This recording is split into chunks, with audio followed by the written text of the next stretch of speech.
Tanya Marriott, how are you? I'm good. It's kind of getting to the end of the conference now, so I'm finally able to breathe a little bit. Well, you deserve to breathe and feel very triumphant, because on behalf of myself and my mother and everyone that has been here, this conference has been incredible. And thank you so much for all of your hard work. Well, thank you. I've been really delighted to be here at Asilomar. It's a beautiful place, and being from New Zealand, where we're very intrinsically connected with the environment, I really love these kind of heritage buildings and these spaces by the sea. It's every day as I walk down to breakfast, I stop and look at all of the wildlife that's kind of cruising around. We don't have squirrels or mammals at home, so I spend most of my time following squirrels and deer. So and it's the been deer, really lovely. yes, Yeah. and everywhere you look, you can see the ocean. So it's been wonderful. Yeah. Your pieces, you have been teaching classes. You had this wonderful piece on display. We chatted about it a little bit on gallery opening night, but you do something completely different than anyone here, which is all of the Nyata artists. Yeah. But tell us about your craft. Well, I used to be a polymer clay artist, and I still work in Super Sculpey, but more recently I've been getting into 3D printing. So maybe about 7 or 8 years ago, I started to learn digital sculpting, and so I learned digital modeling in Maya to begin with, Autodesk Maya, and then sculpting in ZBrush. And as programs have kind of progressed and 3D printers have become more readily available and the quality is higher, I've started to actually 3D print my dolls. So about a year ago, I got a machine from Formlabs. So this is a Form 2 printer. This is what we call a stereolithography, or an SLS printer. So this printer has a resin bath in the bottom here, and there's a resin cartridge in the back. And so it has a little laser underneath. So when you print, this little platform here, the build platform, that actually goes down into the resin. So if you're building a little head, then that would go in and it would build the head upside down, so that would literally pull out of the resin. So it would have a scaffold around the top of it, but otherwise all of the rest of the features would just be left as is. And so this is a little head that one of my students made in the ZBrush class that we were running. This is a little sculpt by Joanne Callender. And this is the quality of the print straight off the printer. It's very nice. Yeah. It's good. Yeah. So this was the class that Robert Tonner and I ran, and we have 4 students who had never really done any digital sculpting before, but they'd all done a little bit of doll sculpting, and some more than others. And so Joanne started with a sphere and then made this head within about 2 hours. And so this is still, she hasn't finished it yet, but we just wanted to get a print from this. So it's hollow. So you can see all these little pips on the back here. That's part of the scaffold, and you can see that little scaffold in the back there. So when it builds the print, it'll build that frame just to hold it on that print, on the print bed. And so there's a couple of different programs that I use, and I teach the students. So we were sculpting in ZBrush, and then we put the project into Mesh Mixer to be able to make it hollow. Mesh Mixer is a free program. And then we put it into Preform, which is the software for the Formlabs printer. And so then we're able to print the object. So this one here, I think it took about 5 hours to print.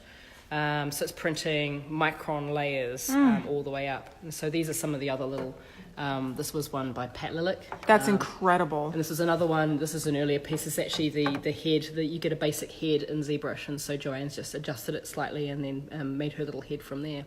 So all those little pips can be really easily sanded, but otherwise the quality is really good. I think this one was outside. We've had problems with birds stealing sculptures while we've been drying them outside. How funny. Yeah, so I brought them in because the birds literally trying to carry them away. I can see the little talon marks right there. Yeah. It's interesting. This is 3D printed, yet I can tell that Pat Lillick made that's her design. Yeah, you can it's totally very much see. Her. Yeah, so that's the thing with digital sculpting, is that it's only as good as the sculptor that's wielding the tools. It's just another tool in the toolbox. It doesn't. The printer and the computer don't control the aesthetic of what you're actually creating.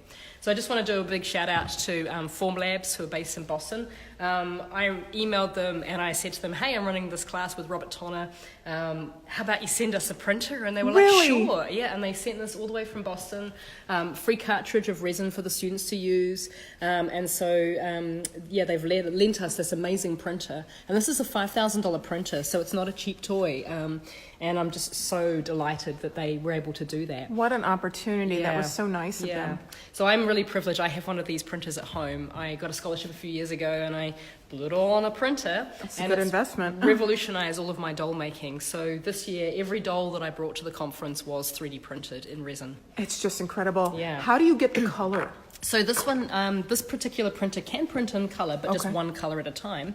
And so this one has all been hand painted in acrylic. So I've done a base coat spray and then coloured the details with acrylic paint and then sealed it with a matte lacquer. But this has actually been printed in 4 pieces because as you can see, it's too big for the printer. So the part lines, I believe, if I remember rightly, there's a part line here that goes all the way down. There's a part line across there. There's one across the nose cone and one there. And then all the little props, they were separate as well. So it was printed in multiple parts. And what I did with this one is I took the sculpture, I made the sculpture in Maya. Because Maya's more for model making and animation, so it's more accurate hard surface sculpting. So I sculpted this in Maya, and then I took it into a program called Rhino, which is an engineering program, and I cut the components, and then I put little pins and pegs to be able to peg it back together again. And then it's just glued together with a 2-part epoxy. So the little wheels were part of the wing as well. So I wanted it to kind of be like and functional. Yeah, they're functional. I mean, they're quite naive and whimsical in their style because I wanted this to be like a little kiddie bump and go kart, you know, like Mum and Dad had kind of built it for them. So the little kakapo himself, he has digitally printed head, hands, feet, and little tail, and the rest of his body is all soft sculpture. And so then I make all the costuming from scratch, the same as I have done with all of my other dolls in previous years. Do you use vintage fabrics? I do use vintage fabrics. This one, I have 2 different styles that I'm courting at the moment. So some of my dolls are more hyper-realistic, or a little bit more realistic and more textural and more detailed. And then these are what I refer to as my little pop surreal birds, or little pop surreal characters, which are more toy-like. So I'm just about to start my PhD. Well, actually, I've started my PhD, but I am going to go home and actually do some work on my PhD. And so my project is to design toys that engage children in outdoor play. And so I'm designing dolls that will get them to play in the outdoors. So dolls weren't really designed to be played outdoors. And we're seeing a lot of kids not engaging in the outdoors anymore and not understanding nature and how it's connected to us. We're sort of one big ecosystem. So I want to be designing toys and dolls specifically that teach kids about the value of the environment. And so I've been looking at this style, which is more toy-like, as a way of being able to engage with a younger audience. Just wonderful. And what an incredible thing to focus on. We are all certainly cheering you on in that PhD, and you'll be able to focus a little bit now that the convention's been over. What's the doll scene like in New Zealand? The doll scene is interesting in New Zealand. So there are quite a few doll artists that were original doll artists. I think we sort of started in the 90s. So Mcclain was one of the original doll artists. And I'm just trying to think some of the other name's gone out of my head actually. So there are quite a few New Zealand doll artists that we were all working together. So we didn't actually have sections for original doll art to be exhibited up until I think it was about 98, 99. Or maybe a little bit earlier than that. And so I was one of the first doll artists that would actually be able to exhibit art dolls and original art dolls, so things that weren't made from porcelain. And from there, we've kind of got a small group growing.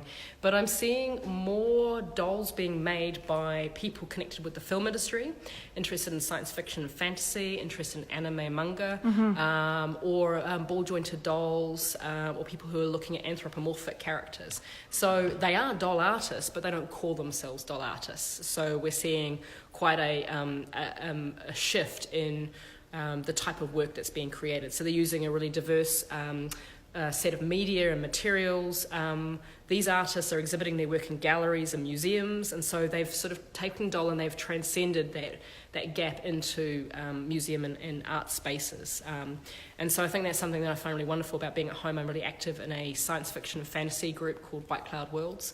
And of course I teach at a university, I teach illustration and animation, so I have a lot of students that are now working in industry as illustrators and dimensional illustrators, sculptors, and also working in the film industry as well. So it's yeah, I think it's very Multifaceted. dynamic. Yeah. It's very dynamic, and we just love it. Do you remember your first sculpture Oh, doll? yeah. It was horrific. I was really interested in Robin Hood, Prince of Thieves, and I really liked Christian Slater. I'm showing my age here. Who doesn't, though? I would have been about 12, maybe 10, 12. I have posters on my wall, and I'd been to this porcelain baby doll class where I learned to make a sugar britches, and I was already making things out of Fimo. So I went home and I made heads, hands and feet and made the body, and I made Will Scarlet, who was Christian Slater's character in that film. And he was horrific. He had big bug eyes and his arms were like this, and he sort of really he sounds jaundiced-looking great. character, yeah. And I remember taking it back to the class that I went to. And one of the women there said it was the most horrific thing she'd ever seen, and the other woman. It almost sounds like a compliment, though. It was actually, and I mean, I'm not to be thwarted. I was like, right, well, I'm gonna keep on making these things. And the other woman said, well, that's actually really interesting. And then her name was Anne Stiles, and she became my lifelong mentor. Emotional, actually. She turned 80 this year. She's pretty cool. Yeah. Well, I hope she has a computer so she can watch this. She does. I'm going to send this to her. Actually, when I get back.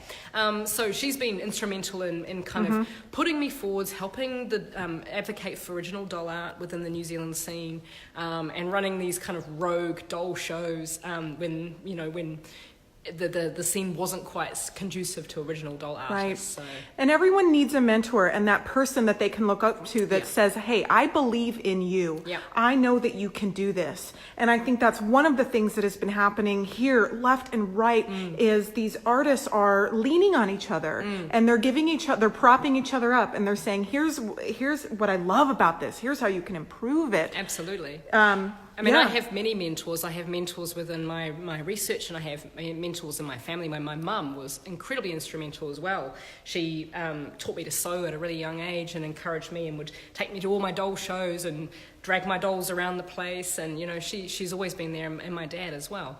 But I'm now a mentor to others as well, not only my students, but I have artists within NIADA that I'm a mentor to as well. So we're starting a mentorship program where artists can then nurture visiting artists and help them to develop their skills, whether they're wanting to go forwards into NIADA artist membership or whether they're just wanting to make better dolls. We do have that as a sort of it's an informal arrangement, but that's something that we're actively encouraging. We love it. Yeah. And now, as a teacher, as an artist, as what you're doing, if somebody is watching this right now and maybe they're doubting themselves, or they feel like their work isn't good enough, or they're just too afraid to walk in the door or come up and say hello, what would you like to say to that person? Be tenacious. I remember being told this years ago when I got some really terrible grades from one of my lecturers, and he said, you need to be more tenacious. And at the time I was thinking, what on earth does that mean? It basically just means to be dedicated, to stick to the path and keep on going. You're going to have setbacks. You're going to have things that aren't going to work.